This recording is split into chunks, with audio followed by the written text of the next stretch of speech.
Okay.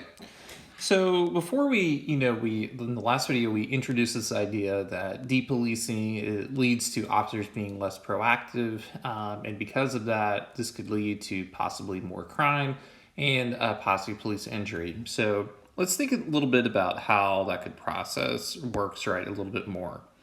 So if we think about something like community policing, right?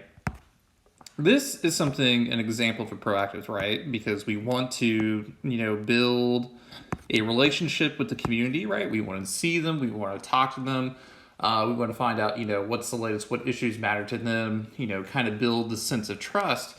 So if police aren't, doing that, I'll put an X there. That means this process isn't going to work. And as a result, right, we sort of have, I'm going to call it status quo, SQ, policing, so the traditional reactive kind of thing. So even though, this could be, even though there are questions about the efficacy of community policing preventing crime, but, there are side benefits, right, of reducing fear of crime and maybe like believing the police, increasing police legitimacy.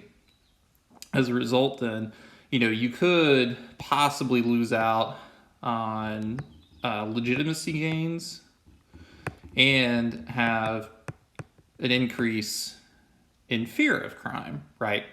So that's one possible pathway to consider, right? That, underneath this is something that's going to work.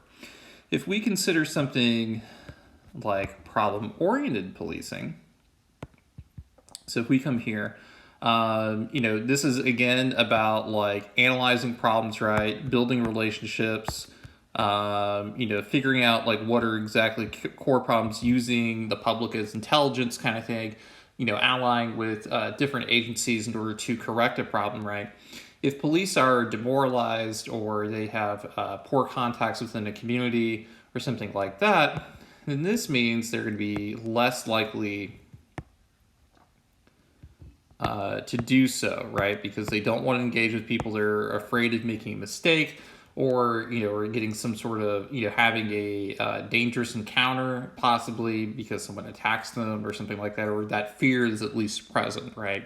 So to the extent that that is true, they're less likely to do so, and there isn't a method for problem-oriented policing, right? The other part to consider is that if we think about something like disorder policing or broken windows kind of stuff, right? This very much requires officers to be proactive, right? They are supposed to know their neighborhood, know who's supposed to be in and out, what's strange, what is or is not acceptable behavior. And as a result, then, right? So if we think about like SQF or, asking people to move inside, right? To the extent that there is no engagement to either search people or to tell people to hustle along, this behavior kind of becomes unchecked. And under this kind of model, then there is no pathway for reducing crime under this particular model.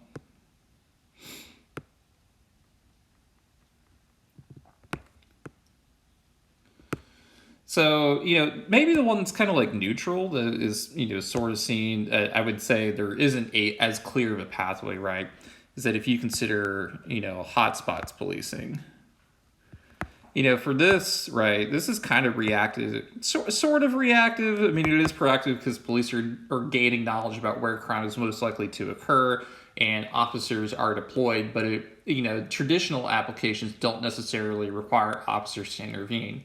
Now, effectiveness is enhanced when it's, combined with officers maybe like searching people for weapons or searching people or, like doing a pulling lever strategy or something like that. But, if they're just sort of like being deployed around, so deployed to certain spots, to particular spots, right? So not just like deployed at random, then, kind of like a question mark, police agencies using this strategy aren't really effective, right? So in that case, then, we can see that, underneath this kind of strategy that, there are some questions about whether or not this would be good for a community, right?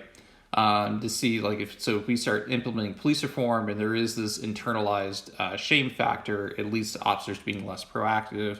What like is it actually worth it? So we'll stop and take a moment, right? We'll pause this video here. In the next one, we'll talk about some